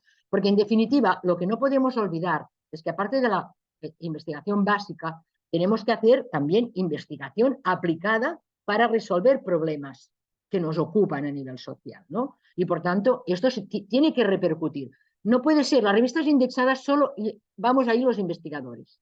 Por tanto, la difusión se tiene que hacer a nivel abierto, sea como sea, porque si no, la difusión de lo que se hace no llega a la sociedad. Y entonces no podemos luego valorar el valor social que tienen las universidades para la sociedad. Porque da la sensación de que investigamos para nosotros, ¿no? En vez de investigar para transformar el mundo o para dar respuesta a los problemas que tiene el mundo. Una cosa que me interesa muchísimo también, y voy muy rápido, es todo el papel de la mujer. El papel de la mujer, que Jorge Herrera lo ha resaltado, ¿no? Las dificultades que tienen las mujeres, sobre todo, digamos, en periodo de cuando han tenido los niños, en las gestaciones, etcétera, ¿no? Por ejemplo, hay que hacer políticas desde las universidades para que el tiempo que, digamos, estén con el cuidado de los niños, que también tienen que colaborar los hombres, también, esto se pueda, digamos, no contabilizar como tramos de investigación. Por ejemplo, nosotros lo tenemos puesto así. Pero una cosa para mí que es más importante. Hay que tener muy en cuenta y hay que propiciar, y creo que esto podría ser una de las propuestas, que las investigaciones tengan en cuenta en los equipos la participación de mujeres. Por tanto, muchas veces esto, si luego se prima para llevar a cabo una investigación, cuántos hombres hay en esta investigación, cuántas mujeres, etcétera. Esto que sea, digamos, un punto para que puedan entrar. Pero también en los contenidos, que los contenidos también tengan en cuenta la perspectiva de género, no solo en la composición de los equipos, sino en los contenidos. Por ejemplo, hace poco que nosotros aquí en la Universidad de Girona hicimos doctora honoris causa a una investigadora que hace muchos años que estaba diciendo que, por ejemplo, las investigaciones médicas no tenían en cuenta la perspectiva de la mujer y muchas veces se recetaba, digamos, medicaciones que para las mujeres no eran adecuadas. Con lo cual tiene que haber también el sesgo femenino y masculino para determinadas ciencias, ¿no? Pero que hay que llevar a cabo contenidos con perspectiva de género, para mí esto es muy, muy importante. Y no sé, igual me dejo cosas, pero bueno, ya, yo creo que ya he hablado mucho.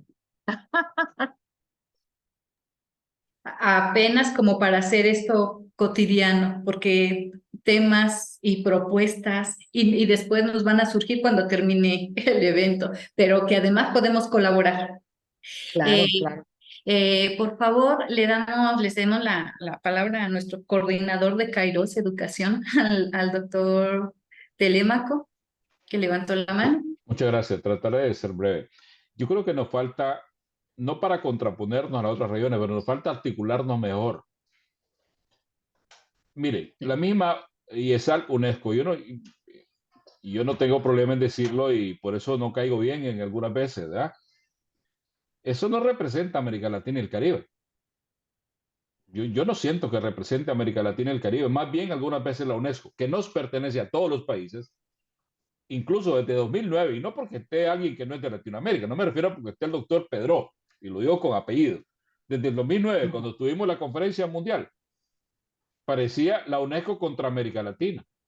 Ana Lucia lo sabe, ya ahorita no está, pero porque están negando la participación. Ahora, las organizaciones sindicales, universitarias y el mismo Kairos demandamos para la conferencia mundial que incluyera un punto número 11, que es el trabajo decente. Simplemente no lo escuchó.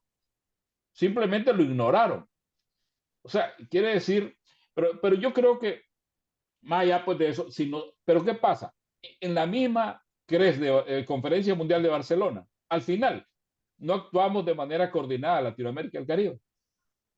Entonces, creo que la CRES más 5, tenemos que ponernos de acuerdo en fortalecer, a lo mejor, como dice Pancho, una agencia latinoamericana y caribeña, no para contraponerse, sino para trabajar mejor con las instancias europeas, asiáticas, etcétera, una perspectiva internacional, pero más fortalecida, para que la movilidad no solamente sea de Latinoamérica hacia afuera, sino también dentro del porco de Latinoamérica, para que tengamos programas compartidos no solamente con Europa, Estados Unidos, sino también dentro de Latinoamérica. Pero también creo que hay que crear un fondo también. Bueno, yo sé que esto es fácil decirlo, pero no es tan fácil hacerlo, porque hay quienes se oponen a ello.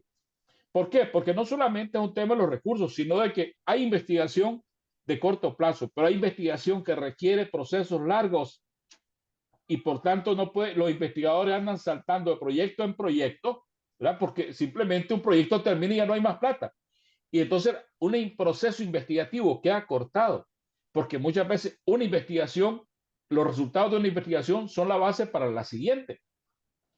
Indistintamente, cuando uno hace una investigación, y quienes hemos hecho investigación sabemos que uno encuentra unas respuestas y un montón de dudas, ¿verdad? Eso es así, es parte del proceso.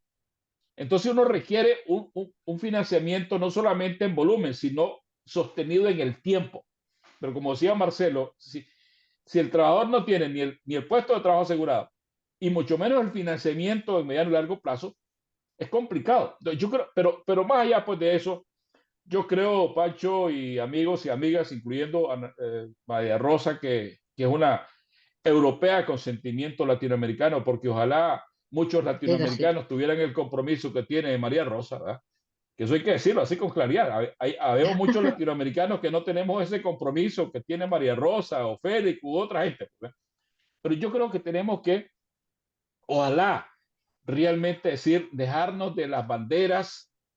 Todavía luchamos mucho por banderas, etcétera. Entonces, ¿qué pasa? En ese desgaste, al final lo que resultamos es todos sometidos a nuestros propios malos latinoamericanos, aliados con otros intereses, como ya lo decía claramente. Disculpen, me tengo que retirar. Hay una alerta sísmica y me tengo que retirar. Okay. Siento. Bueno, que no pase más. Que no pase nada, que no pase nada. Que no pase nada. Y avísanos cómo estás. Entonces, Pancho, yo creo hay que hacer un planteamiento. Mira, la CELAC. Mira cómo se mueve. Madre mía. Lo dejó Madre mía. Ahí. Vamos. Ay, pobre Aurora, pobre Aurora. Entonces, ella está en la ciudad perdónenme, que me perdí ya. Pobre Aurora que ella está en México, en la UNAM, de México. Está. ¿Qué? Bueno, parece que ha parado. Ay, madre mía. Qué susto, ¿no? No, sigue un poquito. Yo nunca había visto así un movimiento sísmico en directo. Ah. Madre mía. Wow. Bueno, entonces yo creo que tenemos que hacer planteamientos, como digo, porque la misma CELAC, en el último encuentro CELAC en Unión Europea, a pesar de que se había hecho un encuentro antes, ausente. Y los actores políticos que tienen más contradicciones reales de fondo que las nuestras como académicos, hacen declaraciones conjuntas y nosotros no, ni siquiera eso somos capaces de hacer. Lo digo muy autocríticamente, pues, ¿verdad? Cada quien saca su pronunciamiento, cada quien saca su comunicado, porque cada quien quiere aparecer. Y los que sí tienen posiciones políticas contradictorias sacan declaraciones juntos. Y no me estoy refiriendo a que las declaraciones sean la respuesta, pues. Por supuesto que no, porque muchas veces, pero quiero decir, a partir de eso hay que tener fondos, hay que tener políticas y tenemos que incidir, hacer más nosotros. Y la otra cosa es que lo bueno que hacemos no nos sirva para justificar nuestras debilidades. Yo creo, por ejemplo, que el investigador que produce en base a nuestra realidad con pertinencia, aquí se ha dicho que con calidad y pertinencia, debiera ser mejor retribuido. Pero a ese investigador bueno, a ese docente bueno, cargamos un montón que sobrevivientes a costa de los que hacen. Yo creo que ese tipo de cosas tenemos que ser muy autocríticos y revisar. Disculpe, pues, pero Marcelo, te doy la batuta ahora. No, por favor. Ahí Pancho está levantando la mano. No, yo quería Pancho. decirle a querida Rosa, que siempre, como dice Telémaco, es una amiga inestimable, que la discusión que nosotros tenemos históricamente, Rosa, con UNESCO, es esta. Ellos nos dicen, y lo decían en la CRES, no es momento de hacer una organización latinoamericana y caribeña porque el conocimiento ya es global. Entonces ustedes no tienen que organizarse. Nosotros decíamos, no, si tú lees el libro de la CRES, que fue escrito por una amiga, una persona que yo sí, ya me recuerdo, claro, ¿no? Pues si lees el libro de internacionalización, la impronta que ellos daban era, ya es tarde para una organización. Y nosotros decimos, es verdad, es tarde, pero eso es inevitable. Nosotros necesitamos, como decía Telémaco, tener una organización regional. Claro, no, Fíjate yo que estoy de ustedes, acuerdo, ¿eh? miremos el caso de Europa. Europa, cuando quiso acabar con siglos de guerra y de desencuentro, antes de hacer la Comunidad Económica Europea, unió a las universidades, pero cuando tuvo que hacer la comunidad, usó a las universidades para atravesar las barreras culturales. Y nosotros, por eso yo digo, esto no es una crítica a Europa y no significa que no vamos a cooperar, pero no es posible que nuestro único financiamiento sea, porque eso está pasando ahora, Rosa, pasa en nuestro país. Un investigador en América Latina y el Caribe busca una asociación con el norte porque es la única forma de financiar su especialidad. Pero eso no atiende a la agenda nuestra. Pancho, ¿y con las empresas? Porque yo lo desconozco. No, yo también te cuento. Bueno, ¿Se puede jugar o no? Sí, bueno, aquí en Córdoba, por ejemplo, tú sabes que hay una empresa en América Latina que se llama Mercado Libre. Es enorme. Sí. Aquí en Córdoba contrata a 5.000 jóvenes que hacen inteligencia artificial. Pero ellos financian sus intereses, Rosa. Yo los respeto mucho. Vale, eso está muy bien. Pero ¿cómo abordamos el problema de la periferia en las grandes ciudades de América Latina? La calidad del agua, el deterioro de nuestros glaciales. Y todos estos temas los saco de Europa 2020, de Horizonte 2020. ¿Cómo hacemos que nuestro transporte sea seguro? ¿Cómo hacemos que el saneamiento urbano mejore la calidad de la gente?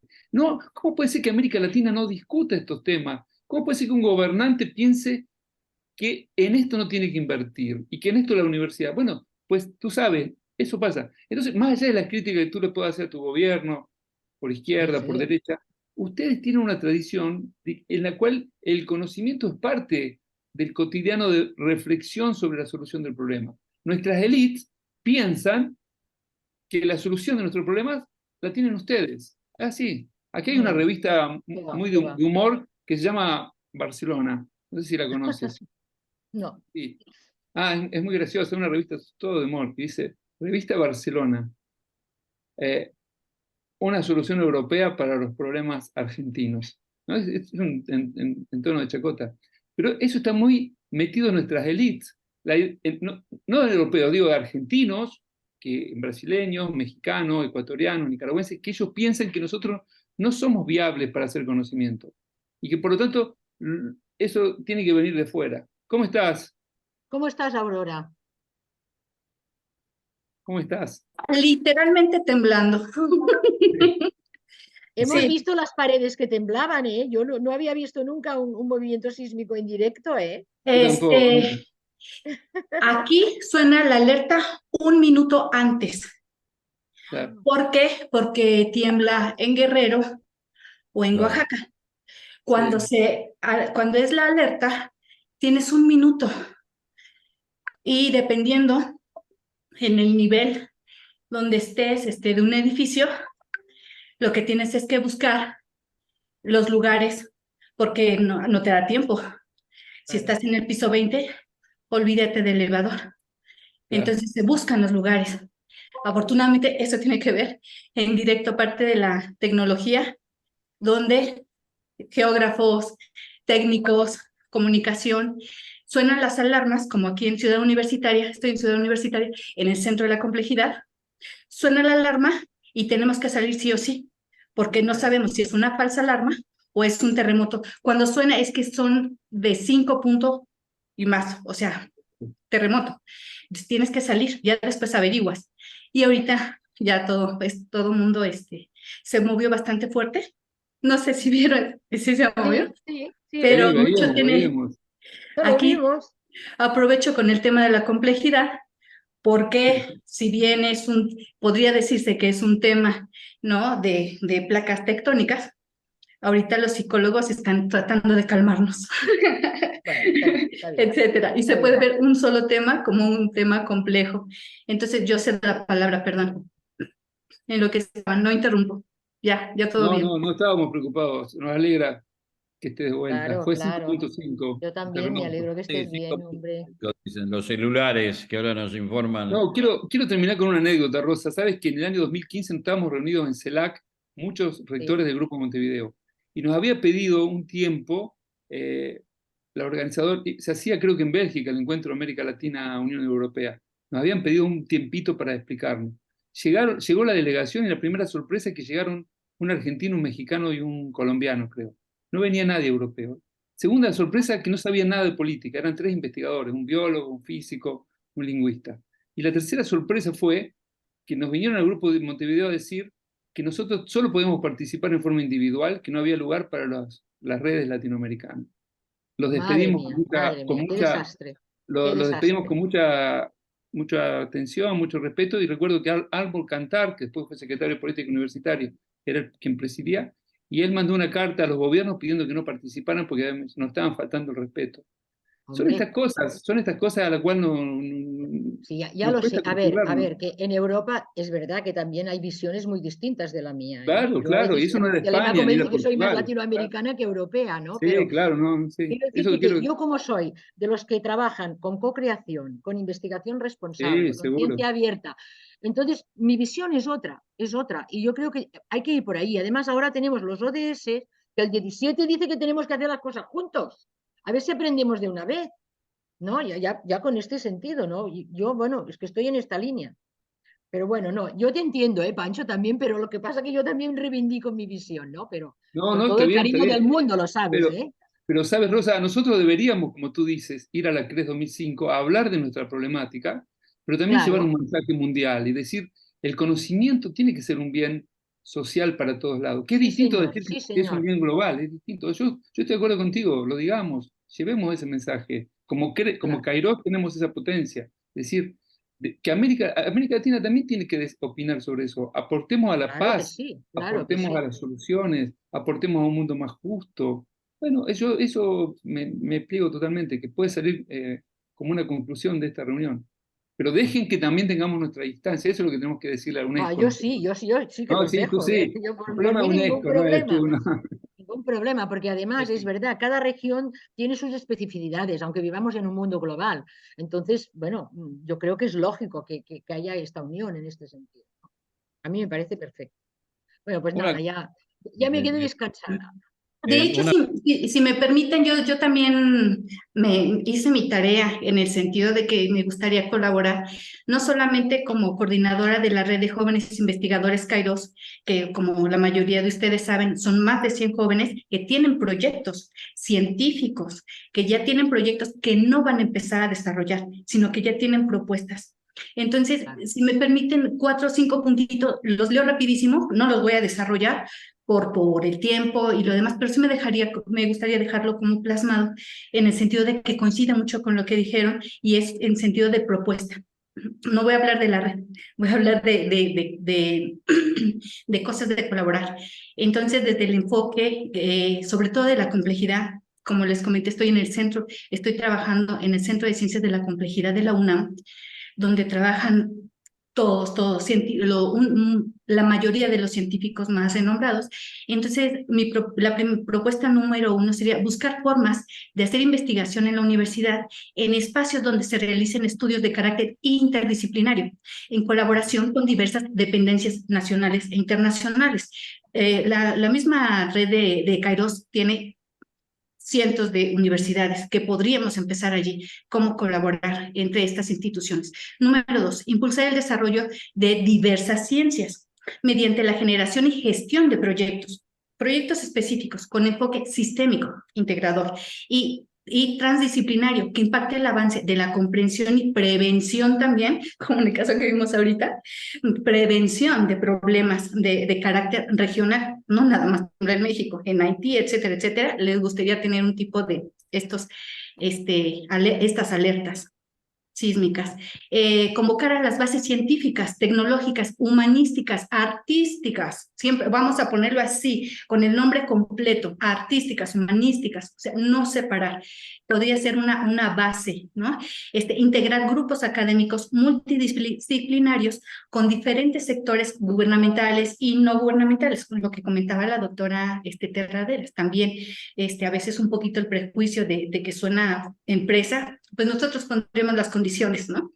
Que sean para incubar macroproyectos, proyectos grandes que respondan a diferentes desafíos de interés común, como bien lo saben, la salud física, mental, temas como diabetes, también la tema de migración. Ahorita en México tenemos a miles de haitianos, volteamos para todos lados. La universidad tendría que hacer como proyectos, quiénes están, cómo se están integrando, cómo aprender de ellos también, no enseñarles, cómo aprender. Entonces, problemas, bueno, terminaríamos no sé cuántas horas nombrando problemas en los que podemos colaborar, naturaleza, etcétera. Punto número 4, fomentar la ciencia a favor del conocimiento propio, original, ¿sí? Pero al mismo tiempo, como ya se había mencionado, cuidar la propiedad intelectual de los investigadores, creadores, académicos, docentes, artistas de la región, y de la región me refiero de América Latina, Caribe y de cada región, y darle crédito por sus aportaciones científicas, tecnológicas o de cualquier innovación resultante del trabajo académico. 5, evitar la fuga de cerebros de jóvenes talentosos que al no recibir becas para el estudio de posgrado o de becas específicas de formación, se ven orillados a buscar otros continentes, otras opciones para seguir sus estudios. Y muy probablemente con estas colaboraciones podría ser a distancia o los mecanismos que las universidades digan, esas colaboraciones se podrían hacer las formaciones que nosotros vayamos creando pertinentes. Requerimos de crear espacios donde los profesionales de diferentes disciplinas trabajen juntos con un enfoque integrador para abordar los desafíos transdisciplinarios gracias a la integración de diferentes áreas del conocimiento. Y yo nada más quiero hacer un pequeño comercial. La Universidad de las Artes de Guayaquil, que está representando la doctora Anita Carrillo, y ella es una de las principales promotoras en saber generar proyectos con este carácter. En la universidad se genera la formación, es un modelo educativo exitoso que seguramente ella también es generosa con sus conocimientos y en algún momento la podríamos invitar para que nos hable del modelo económico, del modelo educativo, sus propuestas y cómo empezar a pensar en redes también. Huevo y jamón. Muy bien. Y bueno, hay otros 2 puntos, pero nada más quiero cerrar. No los voy a desarrollar, igual se los comparto. Pero yo estoy pensando que cualquier tipo de colaboración científica tiene que tener un marco ético, ¿no? Donde se aproveche al máximo el capital intelectual universitario. Y a universitario me refiero no solamente a los investigadores que ya tienen una larga trayectoria, sino también colaborar con las generaciones de los jóvenes que están haciendo licenciatura y también un posgrado. Colaborar entre las generaciones y con proyectos a nivel institucional e internacional, trabajar en redes es repensar también el trabajo de creación de proyectos científicos interdisciplinarios. Muchísimas gracias y yo lo sigo escuchando y Muy bien, muy bien. Yo lo tengo que dejar porque se me hizo un poco tarde, pero Pues yo creo que, me Pancho, despido. antes que te vaya, a propósito, hay un escritor argentino que dice que hay que pasar de la transdisciplina a la indisciplina. Caray. Porque dice que la indisciplina es la transdisciplina, la hipótesis de él, ¿verdad? Es que la transdisciplina, de alguna manera, cada quien va con su parte.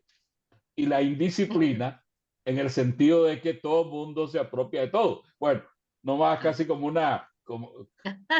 y un escritor argentino, ¿eh? Bueno, pues yo creo que hay que ir cerrando, ¿verdad? Muy bien, muy bien. Muy bien. Marcio. Pues entonces damos formalmente cerrada esta sesión de trabajo. De verdad que es un orgullo, un privilegio contar con las participaciones de cada uno de ustedes.